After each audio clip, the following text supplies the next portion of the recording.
All right, we're going to talk about some ways of factoring, and one of them, a big one, is difference of squares. Now let's understand something. Difference means a minus sign. So the difference of squares meaning a power of 2. So something squared, x squared. So that's what we're talking about. So the difference of, and sometimes you'll hear it as 2 squares. A square in the front and a square in the back.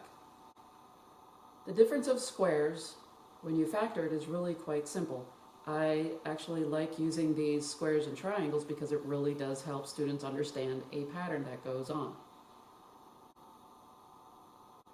If we take something squared minus something squared, first thing you're going to do is identify what you're using without the powers. So what I mean by that is basically you're going to get rid of the powers of 2. So ignore the powers of 2 for a second. And you're going to identify what you have without the powers of 2. Well, without the powers of 2, I just have a square minus a triangle. Yes, you still got to use that sign. And then there is this leftover part over here, and I'll explain the leftover part in a second. But in this one, the first set, you always identify what you're using without the powers of 2. Dun, dun, dun, square minus triangle. So here's what it looks like. Without the powers of 2, you have a square minus triangle. So that looks exactly like what I was saying before. Identify what you're using without the powers of 2. Square minus triangle. All right, now it's the second set. We got to talk about that.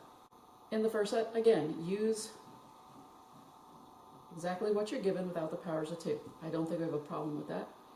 In the second set of parentheses, you're going to use the opposite sign. So if you're given a minus, you're going to put a plus in the second set of parentheses. Now, I'm putting a square and a triangle in here because I need to use both squares and I need to use both triangles. I only have one square and one triangle here. Well, if I put another square and another triangle in here, now I've used both of them.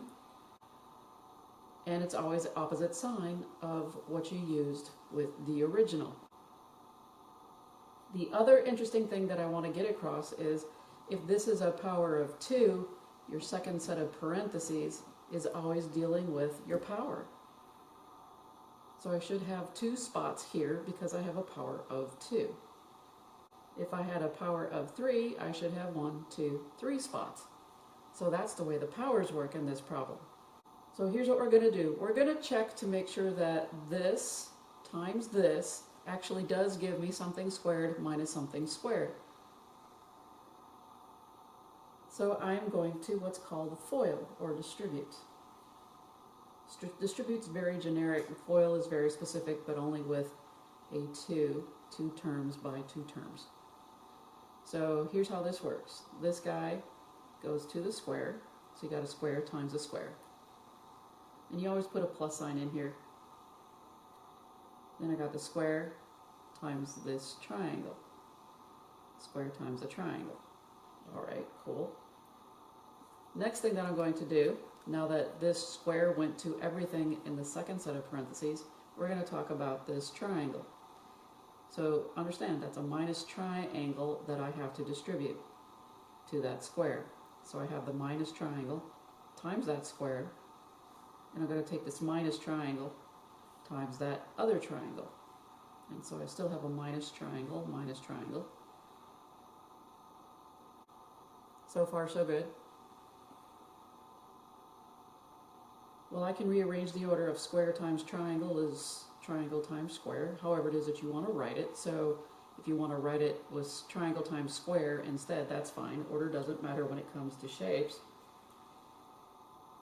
I have 1 plus square triangle and 1 minus square triangle. So what's going to happen is that these will cancel themselves out.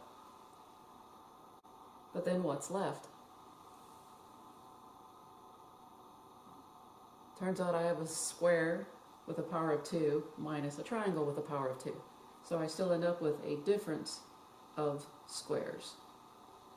So this pattern works for whenever you have something squared minus something squared. While we are here, your book is going to assume that you know your squares, And so I would say definitely no 1 through 14, definitely 15, and then 20. Now the book is probably going to use 16 squared, 17 squared, 18 squared, 19 squared. Kind of understand what those are, but overall, most of us know 1 through 15 and 20. Very rarely are the 16, 17, 18, and 19 squared used. They are used on occasion. Just understand, be familiar with those. But overall, know 1 through 15 and 20. All right, we're going to start off with a very classic example. Again, we are in the difference of squares zones. I've got something squared minus something squared. So I do have a difference of squares. Notice I'm emphasizing the minus sign because it is the minus sign that we are working on right now, and the minus sign is what we need to concentrate on. Now, since these variables already have a power of 2, that is awesome. So I don't have to worry about making them into a power of 2, which I'll show you later on. They already are a power of 2.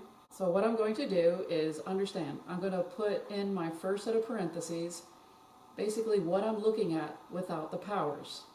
And then I'm going to put my leftovers over here on my second set of parentheses.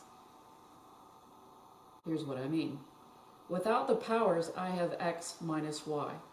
Straight up, get rid of the powers of 2, ignore them, x minus y. Now I have one x and one y here. There's an x that should go here, that way I now have 2 of them. That would give me x squared. And I have another y that I did not use, so these 2 will give me y squared.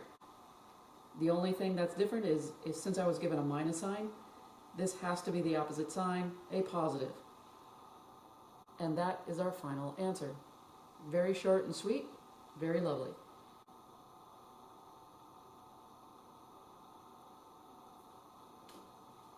Now this one is nice. I like bringing this one up because a lot of students go, but that's not a square.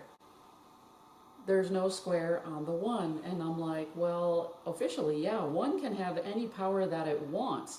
And in this case, if a is being squared and this is a minus sign, then I'm going to raise the 1 to a power of 2. I am allowed to do that, especially on 1s. Now that I got powers of 2 on all of my numbers or variables, what I'm going to do is I'm going to ignore the power of 2 for my first set of parentheses. This is just a minus 1. Again, ignore this, ignore that. It's just a minus 1. On the second set of parentheses, I'm going to use my leftover numbers and variables.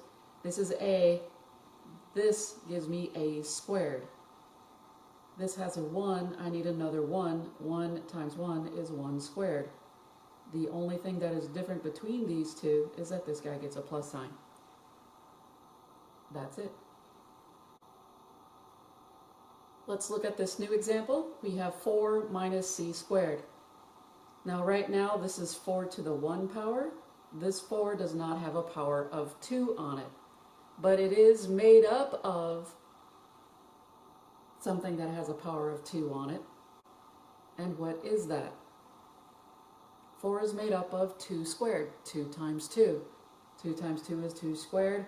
Everything is now in powers of 2's, so I can go ahead and now write this in the form of a difference of squares. So what would I get? Ignoring the power of 2, this is just 2 minus c. On my second set of parentheses, I had 2 2's, I only used 1, so I'm going to put this other 2 here. I had 2 c's, I only used 1, I put the other c here. If this is a minus, then I just use the opposite sign. And there I go. That is it.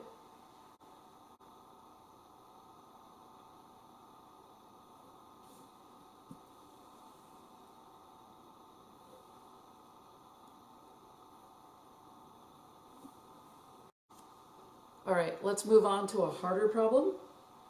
It's just one more thing tacked on, not too bad. We have 81 v squared minus d squared. 81 does not have a power of 2 associated with it, but the v squared does. It's got a power of 2, and the d has a power of 2. But I do know that 81 is made up of a number times itself. So some number times itself gives me 81, and that number is 9 And so this is 9 squared v squared minus d squared. Before we move on, let's understand something. This is 9 squared times v squared. These two are together as one unit in this problem. So therefore, when we rewrite this and we factor it out, they should be together also when we do our parentheses. Let's do it. Without the powers of 2, this would just be 9 times v minus d. Again, without the powers of 2, 9v minus d. In the other set of parentheses, I only used one 9 and one v, so let me use the other 9 and v. I have two d's, I only used one. Let me put the other d here. If one is minus, this guy is the opposite sign. And there you go. That is all there is to this problem. So even though it looks a little bad, it's not as bad as you thought it was. Let's kick it up a little bit more. Now I got more numbers in here. So I have 9g squared minus 64m squared. 9 is made up of a square. What times itself gives me 9? That number is 3. 64 is a number times itself. That number must be, yes, the number 8.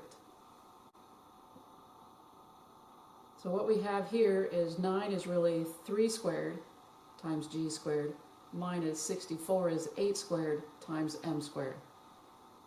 Everybody has a power of 2, and it has a minus sign in between them. This means that we can factor this type of problem.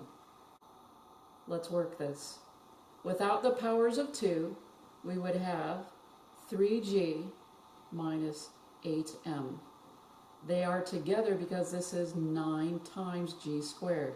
This is 64 times m squared. So when you deal with the squares here, these two are tied together, these two are tied together. So the 3 times the g, the 8 times the m.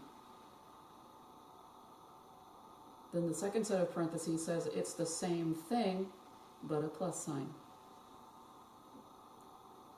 And that's it. New problem. I tacked on another variable onto them, but it's not so bad. I have 121 x squared y squared minus 49a squared b squared. 121 is made up of a number squared. Same with 49. 49 is made up of a number times itself. 121 is really 11 squared.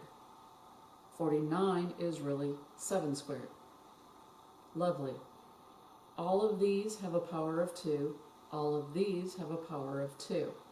So, since everything is a power of 2, and I was given a minus sign, we can go ahead and finish this problem up. We will have, first set of parentheses, without the powers of 2, with the minus sign. So we have 11 times x times y minus 7 times a times b. In the second set of parentheses, you'll have the exact same thing, but a plus sign. So you'll have 11xy plus 7ab. And that is it.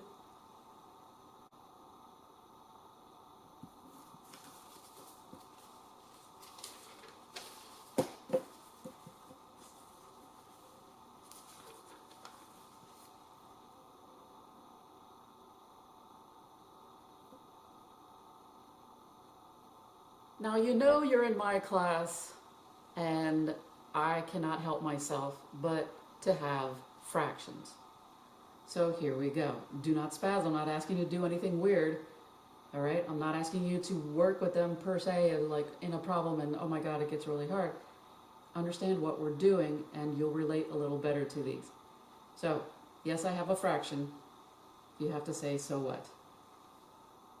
First thing that I want to do is make everybody have a square. 25 is made up of a square, and so is 36. No, I do not need a common denominator in this problem.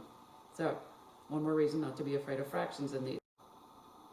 Alright, we're going to do this one together, although some of you probably go like, oh, that's easy.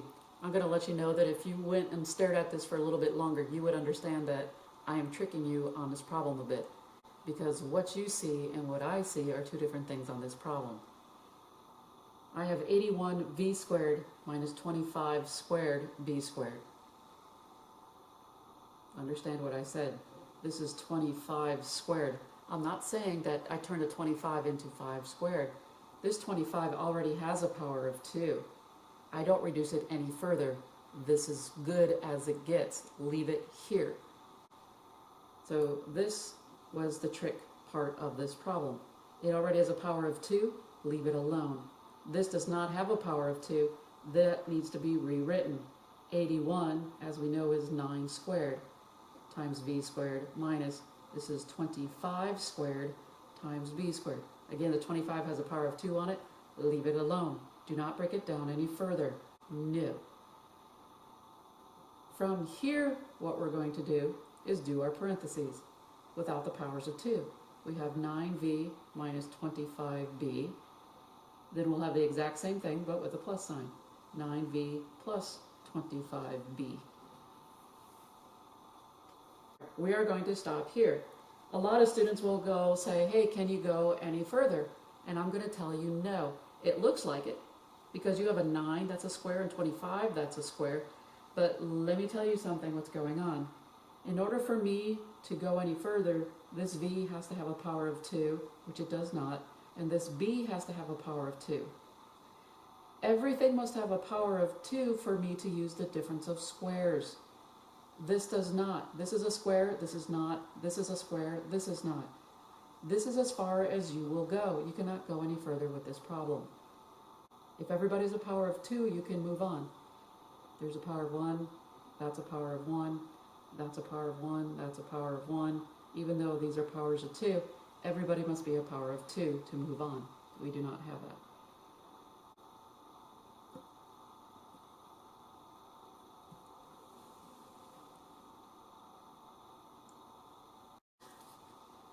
Let's look at this next problem. I have 144p squared minus 4 squared f squared. Again, another trick question, because this one already has a power of 2. Leave the 4 alone. This is a square, this is a square. This one needs to have a power of 2. 144 is really 12 squared. And then I just bring down the p squared minus the 4 squared f squared. Now everybody is a power of 2, so I can use the difference of squares. So again, identify without the powers of 2. This is 12p minus 4f. And over here, the second set of parentheses will be 12p plus 4f. At this point in time, I'm not going to talk about factoring out a GCF just yet. I want us to get used to the pattern of the difference of squares. Normally I would say, yeah, let's take out a GCF. But right now, I just want us to get this far. If you understand how I got here, then good, that's where we want to be. I'll deal with a GCF like this one a little bit later on.